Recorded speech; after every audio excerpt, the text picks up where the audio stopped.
आज हम agriculture and food management topic पे चर्चा करेंगे।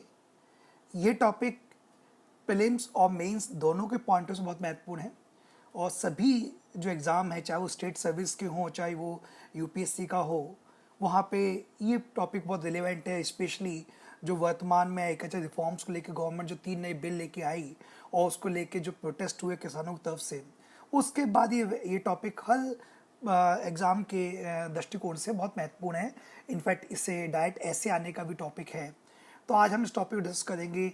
ये टॉपिक एमपीपीएससी मेंस में आपके पेपर 1 के पार्ट बी यूनिट 2 में जो food processing and related industries दिया हुआ है वहाँ से भी लिंक है। तो उस टॉपिक के लिए जो इनपुट चाहिए, जो कॉन्सेप्ट चाहिए, वो हमें इस डिस्कशन में मिल जाएगा। तो ये दोनों ही एग्जाम के पॉइंट ऑफ व्यू से इम्पोर्टेंट है।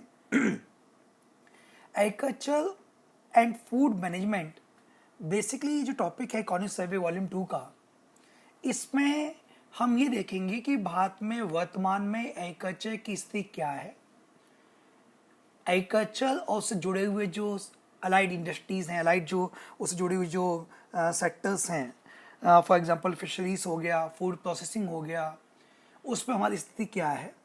साथ में इंडिया की जो फूड सब्सिडी गवर्नमेंट की बढ़ रही है, जिसके कारण से गवर्नमेंट का फूड बिल बढ़ते जा रहा है, गवर्नमेंट के ऊपर एक घाटा बढ़ रहा है, गवर्नमेंट खर्चा बढ़ रहा है, एक्सपेंडिचर बढ़ रहा है, फूड एक्सपेंडिचर बढ़ रहा है, उसको लेकर स्थिति क्या है, फूड मैनेजमेंट को लेकर इंडिया क्या प्रयास कर रहा है, और सबसे आखिर में इस टॉपिक में हम ये डिस्कस करेंगे कि किस प्रकार से जो नए 3 बिल लाए गए हैं उनका क्या उद्देश्य है और वो क्यों भारत के एग्रीकल्चर सेक्टर्स के ओवरऑल रिफॉर्म के लिए, उसके चेंज के लिए कितना आवश्यक है।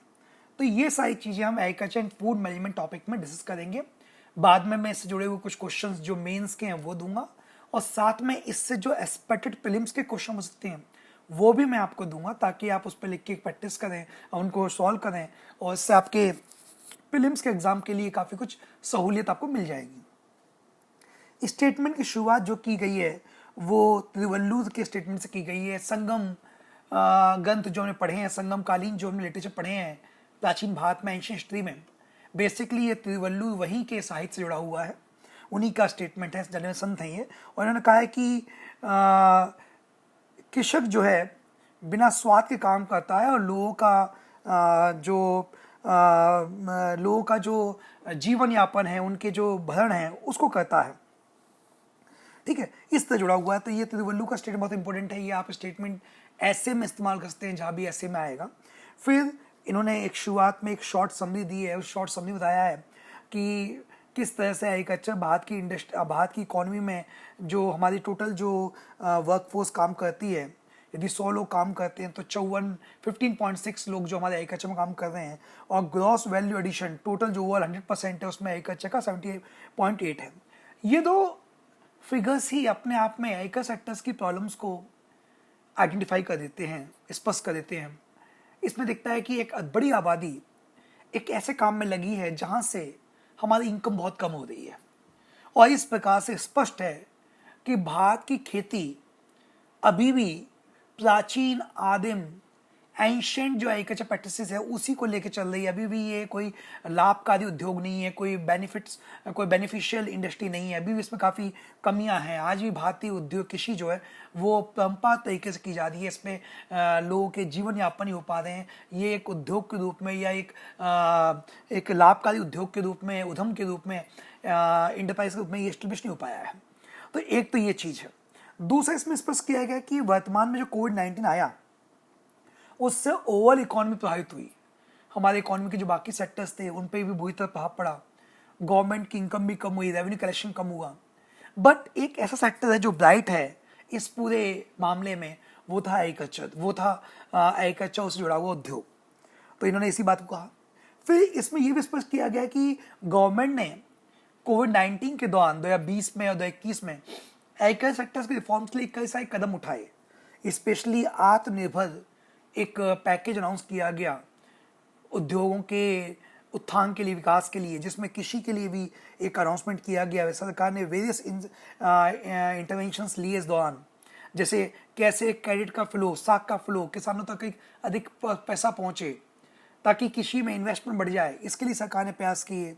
फिर सरकार ने मार्केट रिफॉर्म्स किया, किसानों को आसानी से बाजार सुधार किया ताकि जो कृषि बाजार है वो सरल हो जाए, किसानों को अपने उत्पादन का अधिक लाभ मिल पाए। साथ में फूड सेक्टर्स को लेकर इसे प्रयास किए कि हमारे यहाँ फूड वेस्टेज बहुत कम है, हम उत्पादन जितना करते हैं और मार्केट में जितना पहुँचता है, हमारे फार्म टू मंडी के बीच में एक बड़ा हिस्सा इंडिया का जो वेस्ट हो जाता है। और एक और चीज़ है कि जो पेरिशेबल गुड्स हैं, जो ऐसे उद्योग, ऐसी वस्तुएं जो कि बहुत जल्दी नष्ट हो जाती हैं, ऐसे सब्जियां वगैरह, उनकी लाइफ भी बहुत कम होती है। इनके वेस्ट होने के कारण कहीं ना कहीं हमारी फूड शॉर्टेज होती है। इससे जो लास्ट कस्टमर है उसको ज़्यादा दाम देने पड़ते हैं, एक तो ये इम्पेक्ट पड़ता है, और दूसरा फूड सिक्योरिटी भी कॉम्प्रोमाइज होती है। तो सरकार ने जो आत्मनिर्भर पैकेज अनाउंस किया उसमें इस बात पर भी ध्यान दिया कि हम इन फूड प्रोसेसिंग इंडस्ट्रीज को भी कैसे प्रमोट करें। साथ में गवर्नमेंट ने ये भी कोशिश करी कि अब हम केवल कृषि पे काम ना करें, कृषि से जुड़ी हुई जो अन्य गतिविधियां हैं उनको हम कैसे बढ़ाएं। तो जैसे अलाइड सेक्टर्स के, जैसे फिशरीज हो गया, डेयरिंग हो गया, आपका एनिमल हस्बेंड्री हो गया, उसके लिए गवर्नमेंट ने कई सारे इंटरवेंशंस लिए हैं, समरी में ये कहा गया है। फिर इसके अलावा सरकार फूड मैनेजमेंट पे काम कर रही है। फूड मैनेजमेंट मतलब क्या कि डिमांड और सप्लाई को हम कैसे बैलेंस करें। इसके लिए गवर्नमेंट एक बड़ा हिस्सा फूड सब्सिडी को देता है ताकि लोगों को, जो गरीब लोग हैं, उन्हें अनाज मिल पाए, उनकी फूड सिक्योरिटी इंश्योर हो पाए।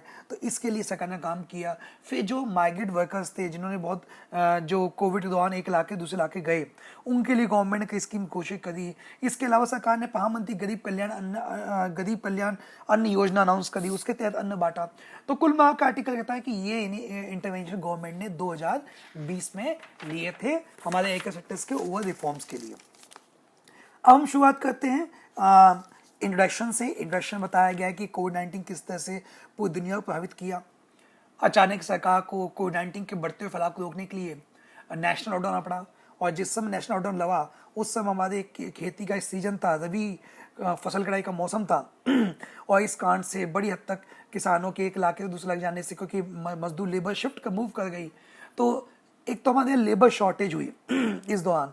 और साथ में लॉकडाउन ने लगने से किसानों की तरह की समस्याएं हुई। उसके बावजूद भी ये कहा गया कि तमाम तरह की समस्याओं के बावजूद भी एग्रीकल्चर और उससे जुड़े हुए सेक्टर ने काफ़ी हद तक एक अच्छा काम किया 2020 में हमारी इकोनॉमी को सपोर्ट करने के लिए। फाइनली इसमें बॉक्स 1 में गवर्नमेंट द्वारा आत्मनिर्भर भारत अभियान के अंतर्गत जो इनिशिएटिव्स लिए गए वो बताए गए। ये सारे इनिशिएटिव्स बहुत इंपॉर्टेंट हैं। ये डायरेक्ट क्वेश्चन मेंस में आता है कि आत्मनिर्भर भारत अभियान के अंतर्गत कौन कौन इनिशिएटिव्स लिए गए, प्रीलिम्स में आता है। तो इसमें डिफरेंट इकोनॉमी जो एग्रीकल्चर और अलाइड सेक्टर जुड़े हुए हैं, उन सब सेक्टर्स को इस पर गवर्नमेंट ने एक इंटीग्रेटेड अप्रोच के तहत पैकेज दिया है। जैसे एक एग्रीकल्चर इंफ्रास्ट्रक्चर फंड, वो हम आगे देखेंगे, अगले बॉक्स में दिया हुआ है कैसे है, क्या है फंड की विशेषताएं, कहाँ का पैसा दिया जाएगा, तो उसकी बात की गई। इसके अलावा हमारे जो माइक्रो फूड इंडस्ट्रीज हैं जो अभी अनौपचारिक है, उन्हें फॉर्मलाइज करने के लिए सरकार ने एक 10,000 करोड़ रुपए का एक अलग से स्कीम अनाउंस करी। इसके अलावा जो फिशरमैन है, जो मत्स्य पालन काम करते हैं, उनके लिए प्रधानमंत्री मत्स्य संपदा योजना के तहत 20,000 करोड़ रुपए का काम किया गया, ताकि उसके तहत फिशिंग हार्बर्स बनाए जाएं, कोल्ड चेन मार्केट्स बनाए जाएं, आदि चीज़ें डेवलप की जाएं। इसके अलावा National Animal Disease Control Programme, ये भी एग्रीकल्चर लाइफ सेक्टर जुड़ा हुआ है। इसके तहत मवेशी, भैंस, बकरी, सुअर, इनके 100% वैक्सीनेशन को किया जाएगा, ताकि 2 प्रकार की जो डिजीज़ हैं, FMD और साथ में आपके ब्रुसलोसिस, इन दोनों को कंट्रोल किया सके देश के अंदर। इसके अलावा animal husbandry infrastructure development fund, ये भी बनाया गया इसी आत्मनिर्भर पैकेज तहत, जिसमें क्योंकि हुआ ये कि जब हमारे यहाँ अचानक लॉकडाउन लग गया तो होटल इंडस्ट्री, बाकी इंडस्ट्री बंद हो गई, और उनके बंद होने से जो दूध उत्पादक थे, उनका जो दूध की डिमांड थी वो मार्केट में गिर गई। उस दूध की डिमांड को मूव करने के लिए और डेयरी प्रोसेसिंग में प्राइवेट इन्वेस्टमेंट को अट्रैक्ट करने के लिए, सपोर्ट करने के लिए गवर्नमेंट ने ये animal husbandry infrastructure development fund को किया, ताकि वो जो किसान दूध उत्पादक हैं उनकी समस्या कम हो जाए, ये किया। फ्रॉम टॉप टू टोटल, ये भी एक स्कीम है। ये था कि एग्रीकल्चर प्रोसेसिंग जो हमारा मंत्रालय है, मिनिस्ट्री ऑफ फूड प्रोसेसिंग, इसमें हमने अब ये कहा है कि पहले हम केवल टमाटर, प्याज और आलू, जिसको हम टॉप नाम दे देते थे, हम इन 3 चीज़ों को ही केवल हम इसके तहत प्रोटेक्ट कर रहे थे। अब इस पे सभी सब्जियां और फलों को भी टॉप से टोटल तक में हम करेंगे। आगे हम देखेंगे अपने इसी सर्वे में ऑपरेशन ग्रीन दिया हुआ है, वहाँ पे और चीज़ें मिलेंगी। फिर गरीब कल्याण योजना की बात की गई। गरीब कल्याण योजना में ये है कि जो गरीब हैं 80 करोड़ राशन कार्ड धारकों को उनकी न्यूट्रिशन सिक्योरिटी को शो करने के लिए इस तहत योजना के तहत हमने काफ़ी हद तक उनको राशन बांटा। इसके अलावा essential committee at agriculture marketing और agriculture produce pricing quality assurance, ये जो 3 एक्ट आए हैं जिसको लेके अभी विवाद चल रहा है, वो भी गवर्नमेंट ने कुछ इनिशिएटिव्स लिए, लेजिस्लेटिव रिफॉर्म्स किए ताकि एग्रो सेक्टर्स में रिफॉर्म्स लाए जा सकें, उसके अंदर बदलाव लाए सकें, मार्केट के जो एग्रो समस्याएं आ रही हैं उनको दूर किया सके। और finally one nation one ration card, इसमें जो माइग्रेंट वर्कर्स हैं जो एक इलाके दूसरे इलाके मूव कर जाते हैं, उन लोगों को भी राशन मिल पाए, पीडीएस बेनिफिट्स मिल पाए, ये इंश्योर करने के लिए स्कीम लाई गई one nation one ration card scheme. तो ये तमाम पहलू इस टॉपिक में है जो हमने लिए। अभी हम आगे इसमें एग्रीकल्चर ओवरव्यू देखेंगे, कैसे हमारी एग्रीकल्चर में क्या कमी आ रही है, क्या चीज़ें हैं, वो हम इस टॉपिक के तहत देखेंगे।